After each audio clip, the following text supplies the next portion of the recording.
Hello, ladies and gentlemen. My name is Adnan Qaiser. I am once again in front of you with another episode of our discussion on radical Islamism, in which we are trying to understand what is religious terrorism. So this, as you know, is part 11 of our discussion. Earlier, I gave you 10 different parts in which we discussed various aspects of this terrorism issue, which unfortunately has been linked with the faith of Islam, and we are trying to de-link the religious terrorism from the actual faith of Islam. So in this episode, I plan to give you the 7-stage strategy of Al-Qaeda, which was devised during 1990s. And I also plan to give you some of the online propaganda tools which these terror organizations use to lure unsuspecting youth from the Muslim world, as well as I'll try to give you an outline of the mindset through which these terror groups carry out what they call spectacular attention-grabbing attacks. So finally, I'll give you some of the salient aspects of the narrative of these so-called jihadists, or through which they try to control and govern Muslim societies, as well as influence the world at large. So in the last segment, if you recall, I had given you a list of some of the terrorist organizations and their offshoots around the world, such as, so first of all, there were two main protagonists, the Al-Qaeda and Daesh and their subsequent offshoots or franchises or factions, such as Jabhat al-Nusra or Nusra Front, Al-Shabaab, Boko Haram, the Islamic Jihad Union, which has lately come up, Islamic State Khorasan, Tehreek-e-Taliban, TTP is mostly called, Jamaat-ul-Ahrar, Lashkar-e-Khorasan, Islamic Movement of Uzbekistan, as well as East Turkestan Islamic Movement, which has now turned into Turkestan Islamic Movement. And many of the anti-Shiite sectarian groups, which keep pursuing a political agenda, ladies and gentlemen, in the facade, under the facade of an ideology to establish the so-called global Islamic Caliphate through their 7-stage strategy. So Al-Qaeda's 7-stage strategy had been formulated prior to the 9/11 attacks by a member of Al-Qaeda's Majlis-e-Shura, or its highest consultative body, or the Central Executive Committee kind of a thing, by a former Egyptian colonel. His name was Saif al-Adl. So the colonel is presently serving his sentence in the United States for his role in the 1998 bombings of the American embassy in Kenya. So the 7-stage strategy, which had been visionary and very prophetic, as well as very well thought out, it included, and please pay attention to the timeline which I'm going to give you, ladies and gentlemen, as it would help you in relating it to the actual events which actually occurred and transpired during those years. So first of all, is the awakening stage. The awakening stage in the first phase, which was between 2000 and 2003, it had two objectives. The first stage had two objectives. One, having defeated one superpower in the world, that is the former Soviet Union, it was time to instigate and provoke another superpower, that is the United States, into waging a war against Islam. The purpose was to give the United States the taste of its own medicine and bring another world power to its knees by the Islamic Mujahideen, as they did to an atheist or godless Soviet Union. Number two, while an awakening had already begun in the Muslim world about discrimination against and injustices against the Islam as a whole, as well as Muslims in particular, by the infidel powers, it was time to consolidate strength by aggressively recruiting and gaining sympathies of the Muslim population. And we saw, ladies and gentlemen, how the United States got sucked into two unjustified and unwinnable and very costliest wars in Afghanistan as well as in Iraq, paying a very heavy price both in blood and treasure. So the second stage of among the 7-stage strategy of Al-Qaeda was the opening eyes stage. The second phase, which had to occur between year 2003 and 2006, was supposed to be the continuation of phase 1. In this stage, Muslim communities around the world were to be made aware of the Western conspiracies against them and their aim to keep the Muslim population under perpetual poverty and ignorance, or what is called as Jahiliya, the pre-Islamic era of ignorance and unenlightenment. So an unstable Iraq was to become an Islamic base or the center of gravity, with smaller bases to be set up in different Muslim countries of the world by recruiting Ibn al-Balad. I gave you the definition of Ibn al-Balad in the preceding parts. They are the sons of soil or the blood brothers of a particular region. I told you Balad means a city, or so a locality. So during this time, ladies and gentlemen, we saw Osama bin Laden's lieutenant, Abu Musab al-Zarqawi. He established the Al-Qaeda's franchise, or what is called AQI, Al-Qaeda in Iraq, in year 2004. So the third stage was arising and standing up a stage. The third phase lasted from 2007 to 2010. The focus of the terrorists was moved towards their expansion in Syria, as well as in the Turkish restless Kurd areas. So you are aware that Kurd areas, some of which lie in Iraq and some of which are in Turkey. So it was planned to entangle Israel, also to broaden the scope of the conflict in view of Israel's atrocities against the hapless Palestinian population in the occupied land. Although not directly related to the terrorist activities by jihadists, the world also witnessed a 34-day conflict that took place between Israel and Lebanon's Hezbollah from July 12th to August 14, ending on September 8th in year 2006 in the northern Israel and the Golan Heights, which are bordering Syria.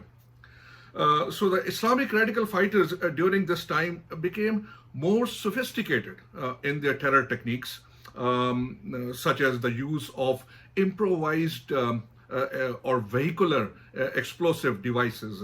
They're called as IEDs or VEDs.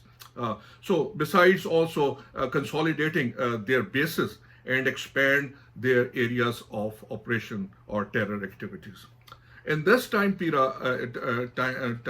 ladies and gentlemen, many of the Al-Qaeda's offshoots mushroomed and spread across the Middle East, such as Al-Qaeda in the Arabian Peninsula in eastern Yemen, the Nusra Front or the Al-Nusra Front in Syria, Boko Haram in Nigeria. I gave you a separate presentation on Boko Haram, Al-Shabaab in Somalia. So the fourth strategy stage of Al-Qaeda was about bringing down the regimes. The fourth phase, as conceptualized by the Egyptian Colonel Saif al-Adl, had to last between 2010 and 2013. It had aimed at bringing down the autocratic regimes and getting rid of the oppressive monarchies, ladies and gentlemen, in the Middle East. If you remember, I told you in the beginning of this presentation that the jihadists or the terrorist organizations, they carry political aims and objectives. And obviously, regime change is also one of the political goals we can call. Notwithstanding the Western propaganda and its so-called war on terror, which the Western forces largely fought as an air battle without dirting their boots on the ground to avoid casualties and troop losses by actually participating in a combat on the ground. So we saw a steady growth of Al-Qaeda in the region. We're talking about the year 2010 and 2013. So in the region, as its popularity rose, unfortunately, its popularity rose among the Muslim masses, as evidenced by the flooding of funds from silent or covert sympathizers and patrons of Al-Qaeda's so-called Islamic cause. I've told you about such a terminology which is often used. So all such policy weaknesses, flawed outlook, and lack of proper understanding by the West about the growing threat of Al-Qaeda, ladies and gentlemen, gave the terror organization enough confidence to bring down their governments by hitting economic targets such as oil facilities in the Middle East, assassination attempts of political leaders, such as we saw in the case of Pakistan, when a former Prime Minister Benazir Bhutto was assassinated on December 27, 2007. It was also an act of Al-Qaeda, as it had boasted and publicly announced. As well as the terrorists started carrying out cyber terrorism at the same time. So it was just a coincidence that the fourth stage of Al-Qaeda's strategy got a boost from Arab Spring of 2011 as well. You are aware that the first Arab uprising started in Tunisia. Excuse me.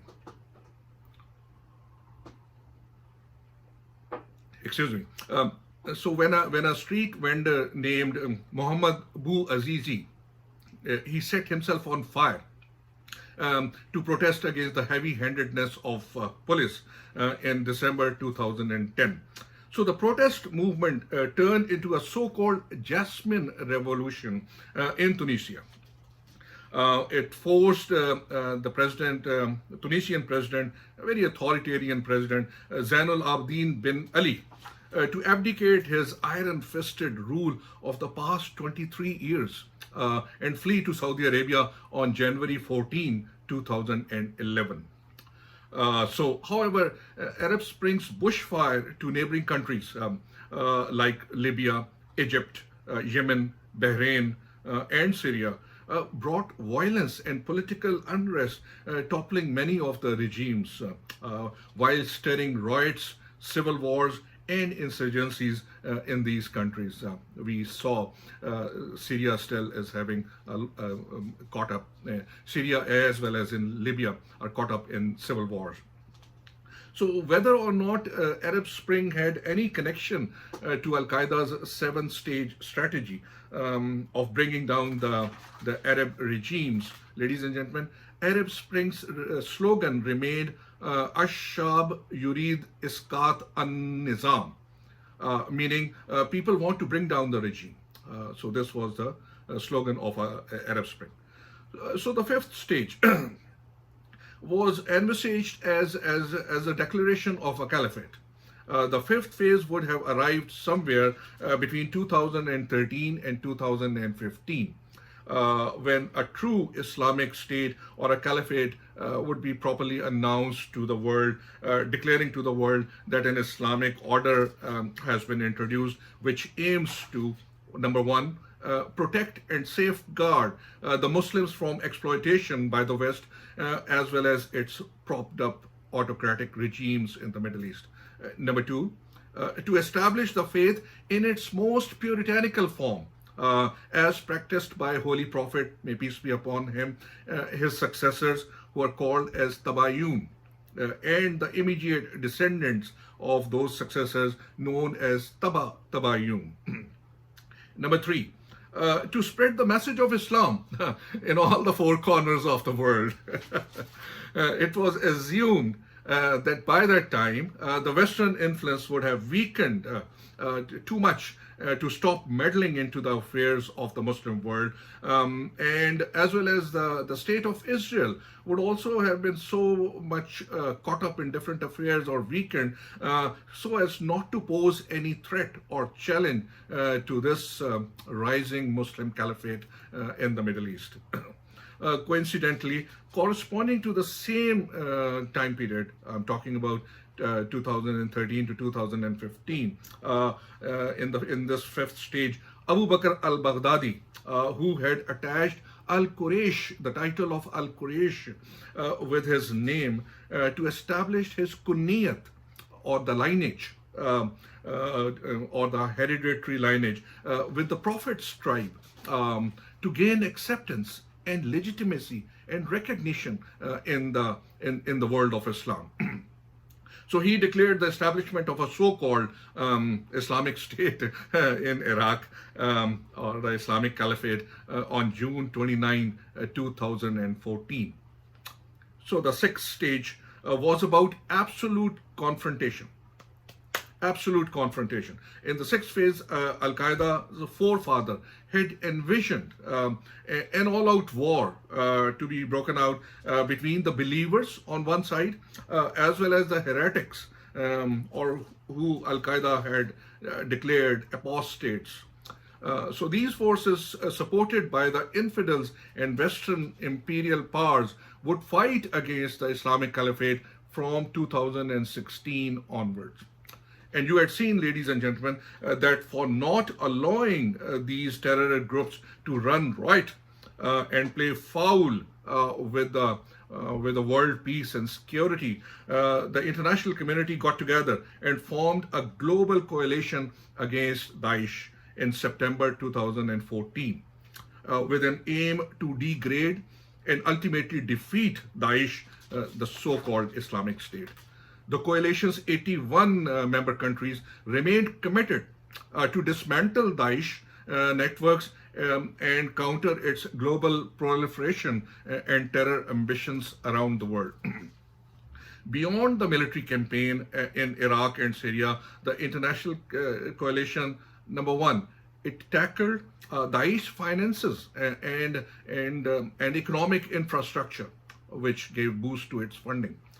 Number two, the international coalition prevented the flow of foreign fighters or the Western jihadists across the borders. Number three, it supported, stabilized, and restored the essential services in the areas which had been liberated from the Daesh hold. Number four, the international coalition countered the group's online propaganda for its recruitment purposes. And with the killing of its caliph, so-called caliph, Abu Bakr al-Baghdadi, on October 27, 2019, barring some sleeper cells here and there, Daesh is said to have been decimated in Iraq. Number seven, in the seventh stage strategy of Al-Qaeda, they had believed a divine victory for themselves. So in the seventh and last stage, Al-Qaeda's campaign, it was believed that 1.5 million strong army comprising of most pious, courageous, and virtuous Muslim men and women would be granted a divine victory, because, as I said earlier to you in this presentation, that the jihadists erroneously think, they believe that in this struggle between the right and the wrong, belief and unbelief, evil and virtue, um, they are on the true divine path, and God, unfortunately, or God forbid, is on their side of this holy war, which they call it. So the last phase of divine victory had to see its culmination in this year, ladies and gentlemen, that is year 2020. I would recommend you to, if you have a chance to read Brian H. Fishman's excellent scholarship. It is titled The Master Plan. The Master Plan, ISIS, Al-Qaeda, and the Jihadi Strategy for Final Victory. This has been published by Yale University Press 2016, and I refer to pages number 4, 31, 85, 140, 182, 215, and 247. I would encourage you to read. That will help you to broaden your understanding. So now let's come to Al-Qaeda's or Daesh online propaganda publications and tools. The skillful use of the internet and modern apps further allow these terrorists to survive in the digital world undetected. Moreover, the jihadist propaganda publications underpin the utility of powerful messaging through forged video footages, photoshopped images, and misinformation tools. Such as systematic brainwashing helps them to penetrate and proliferate into Muslim as well as non-Muslim societies for recruitment purposes. Their target remains the unsuspecting or uninformed Muslim youth who are economically marginalized, culturally misplaced or confused, and are socially vulnerable, ladies and gentlemen, in their respective societies. So some of the the jihadist terror publications include Al-Naba. Al-Naba is a Daesh or Islamic State's a weekly magazine or a newspaper. It started in 2014. It is still ongoing. So number 2 is Inspire. It belongs to Al-Qaeda. Number 3 is Resurgence by Al-Qaeda in the Indian subcontinent, or what is called as the AQIS. Then is Azan, or as well as Ahyai Khilafat. Khilafat, you know, is caliphate. Excuse me. This belongs to Tehreek-e-Taliban, or Tehreek-e-Taliban Pakistan, or TTP. Then is Dabik and Rumayya. These two publications belong to Daesh or Islamic State. So Dabik and Rumayya. Then finally is Harvest. This is by Jabhat al-Nusra, or the al-Nusra Front in Syria. So the terrorist barbaric publicity in cyberspace, ladies and gentlemen, remains similar to what the German anarchist, his name was Johannes Most. Johannes Most had advocated in his philosophy of the bomb in year 1880. Johannes Most had proposed outrageous violence, which he believed, and I wish to quote for you, will seize the imagination of the public and awaken the audience to political issues. And if you recall my previous submissions or episode, when I told you, when I discussed Abu Bakr al-Naji, and we talked about his Idaratul Wahash, or the governance in wilderness through the management of savagery, Naji had also instructed his disciples to use brute force for attention-grabbing spectacular attacks to sway the public opinion in their favor. Al-Qaeda further indoctrinated the minds of ordinary God-fearing Muslims around the world through many of its writings and propaganda tools, as researched by Tom Quinn from the Canadian Center for Intelligence and Security Studies at the prestigious Carleton University in Canada. So they are, number 1, join the caravan of martyrs joined the caravan of martyrs by Abdullah Azzam. The concept of Al-Qaeda, as well as the philosophy of which governs its day-to-day activities, it was first introduced in a publication which was titled Al-Jihad. So Al-Jihad had been the principal journal of Afghan Arabs in year 1987 when they were fighting against the Soviet Union. Abdullah Azzam, as I told you earlier, had been the ideological father of Al-Qaeda movement as well as the mentor of its leader Osama bin Laden. Azzam was assassinated, ladies and gentlemen, in November 1998, with many people believing that it was ordered, his assassination was ordered by Osama bin Laden himself or by his number two, Dr. Emil al-Zawahiri, because Azzam was probably stepping out of his shoes or grew too much, too big a threat for these two leaders. Number two, declaration of the war against the Americans occupying the land of the two holy places by Osama bin Laden. You know, the two holy places are Mecca and Medina. So, with the American troops' presence in Saudi Arabia, this was related to that. So, the declaration, ladies and gentlemen, outlines bin Laden's views about Zionist crusaders. Crusaders are obviously, you know, is attached to the Christians in the 10th and 11th century when they fought against the Muslim forces. So, Zionist Crusaders Alliance, providing a list of Muslim grievances. I told you in the beginning that there are political grievances as well, which have instigated terror activities. So, the publications of these uprisings against the instigated an uprising against the West. So the number three publication is called Jihad Against Jews and Crusaders, World Islamic Front Statement.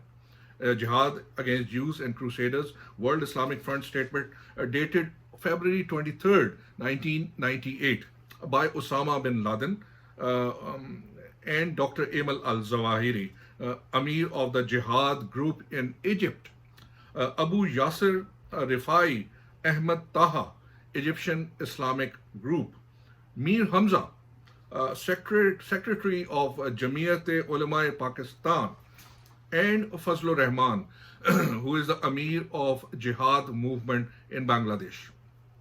World Islamic Front, ladies and gentlemen, can be called as a sister concern of Al-Qaeda in Egypt or in Middle East. Number four, Knights Under the Prophet's Banner. Knights Under the Prophet's Banner by Dr. Emil al-Zawahiri. This is dated December 2nd, 2011. This is a comprehensive account comprising of 21 chapters, forwarding the ideology and philosophy of Egyptian Islamic Jihad, or what is called the EIJ, the ruthless Sunni terrorist group in Egypt before it was merged into Al-Qaeda. I told you about Muslim Brotherhood, the violent Muslim organization in Egypt, and then later on it had its different offshoots as well. So the publication, this publication justifies suicide bombings while criticizing the policies of Muslim Brotherhood. Another political organization, as I said, in Egypt. I've already talked about Muslim Brotherhood, and I would try to give you more details about Muslim Brotherhood. But understand that in the earlier episode I told you about the evolution of jihad. So the political violence which evolved after the end of the Ottoman Empire, it kept morphing and mutating and expanding in different shapes and kinds. Number five, loyalty and enmity, with Arabic translation is al-wala wal bara. Sorry for my poor pronunciation. By Emil al-Zawahiri, Al-Qaeda's deputy emir, as I said, dated December 2002. This essay theorizes, ladies and gentlemen, about the world that has been divided into two warring groups or categories. The first belongs to the true Muslims, and number two is the rest of the world.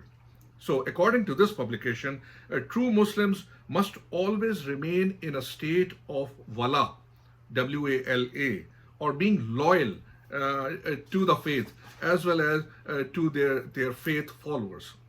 Simultaneously, true Muslims must also remain in a state of bara, B-A-R-A, or hatred or enmity towards the rest of the world. Outrageous thought. The world which belongs to non-Muslims, who Zawahiri called as heretics or infidels. Number 6, moderate Islam is the prostration to the West. This essay posits about moderate Muslims aiding and abetting the Western crusaders, thus harming the Islamic faith in the eyes of Al-Qaeda.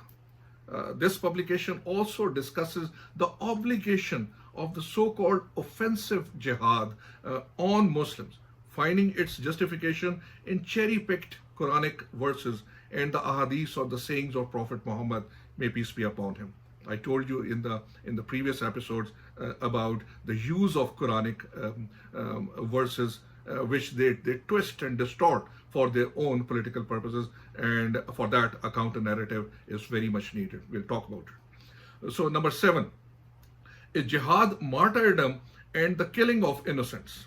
Most probably it has been authored by Dr. Emil al-Zawahiri again. This essay tries to justify martyrdom or shahadat through suicide bombings and killing of innocents for greater Islamic cause. Very unfortunate. Number 8, Sharia and democracy.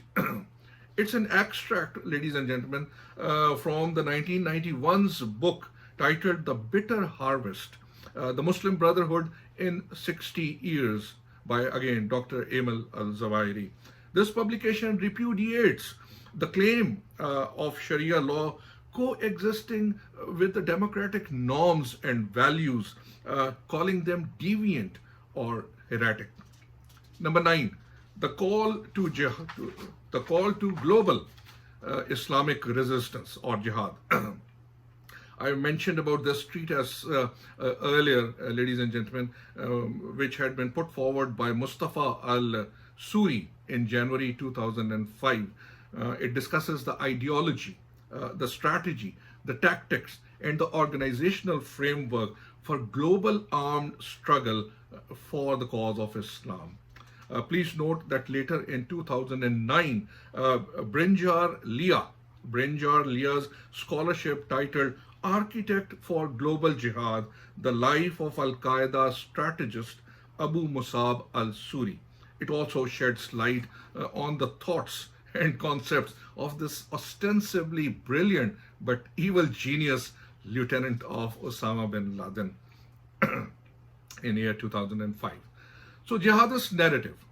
Mind you, ladies and gentlemen, that except for a few fatwas or religious edicts rejecting terrorism and suicide bombings, no substantial rebuttal has so far challenged the terrorists' preposterous narrative. And that's why, if you recall in my introductory part of this discussion, I had stressed upon a legitimate and effective counter-narrative to what these jihadists espouse and keep propagating among the Muslim communities around the world. So briefly, the jihadists believe, one, the Muslim community or Ummah as a whole is essentially an ideological and supra-territorial fraternity whose Islamic identity is supreme and cannot be cannot be subordinated to the concepts of the modern nation state, man-made laws, a constitution, or democracy for that matter. So considering the Islamic ethos rooted in the golden era of Prophet Muhammad, may peace be upon him, and the first 4 caliphs of Islam's institutional functions can only be run by the most pious and most learned ulemas or the religious scholars who carry the sole authority to determine all the issues of governance, lifestyle, citizens' rights and freedom, women's empowerment or role, and the status of minorities. So everything is rests with the religious scholars. Number two, Muslims are prohibited from identifying themselves with their hereditary lands, ancestral cultures, or indigenous ethno-linguistic nationalities, except that for the sacred birthplace of Islam. Since it was the Arabs who had spread Islam, all non-Arab lands, they are called as Darul Harab, or the enemy territory, requiring Muslim inhabitants to disown their inheritance or lineage. Number three, the jihadist narrative further decrees, ladies and gentlemen, that while the issues like liberal arts, women empowerment, freedom of expression, human rights, international law, due process, family planning, and the market economy remain proscribed and prohibited, matters such as polygamy, patriarchal dominance, and intrusion into someone's privacy, they remain permissible. Furthermore, since religion provides the ultimate knowledge, all man-made social and physical sciences, research and inventions are considered to be illegitimate. Number four, present-day Muslim decline has resulted from abandoning puritanical Islam.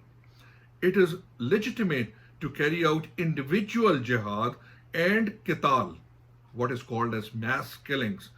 It is also justifiable to declare opposing sects as kafir or apostate, who remain liable to be killed. Equally permissible is violent vigilantism to check and prevent un-Islamic practices in Muslim societies. Morality is absolute, thus unchangeable. Number five, all religions except Islam are based on falsehood. This is what the jihadists propagate and believe. Their adherents are misguided and can never be friendly to Muslims.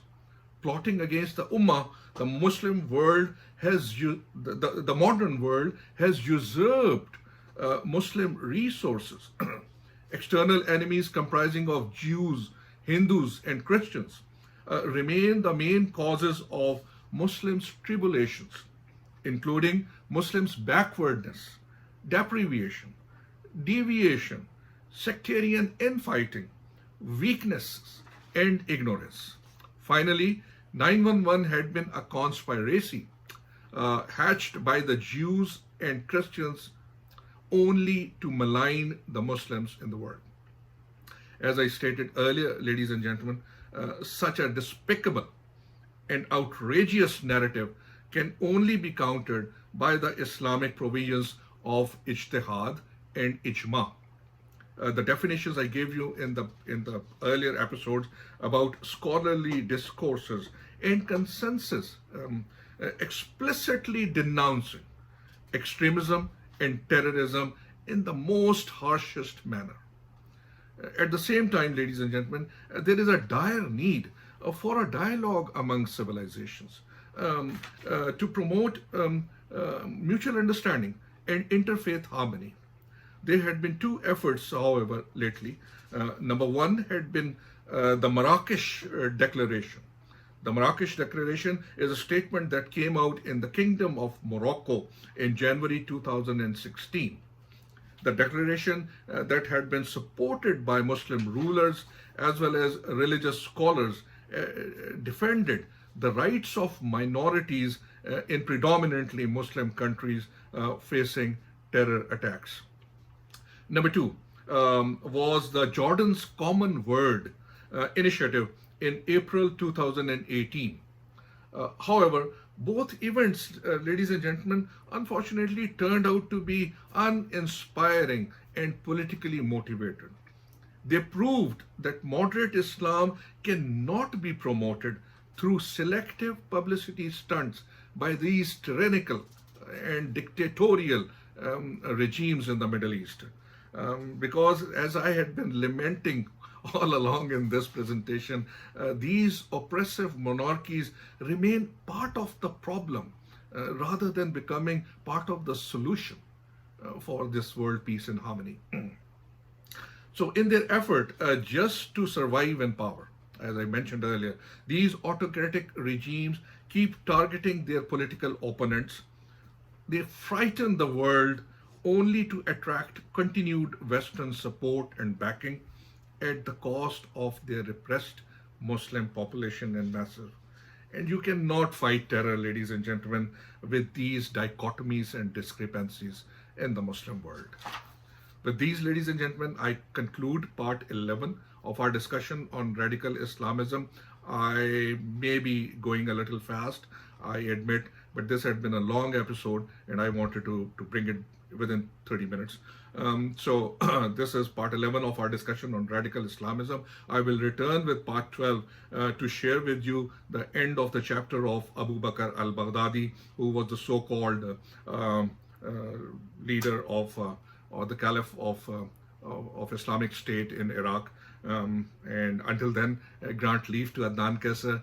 I hope this presentation has made some sense to you and you're gaining something out of it. So hopefully we'll continue this discussion in the coming days. Until that time, take good care of yourself and bye for now.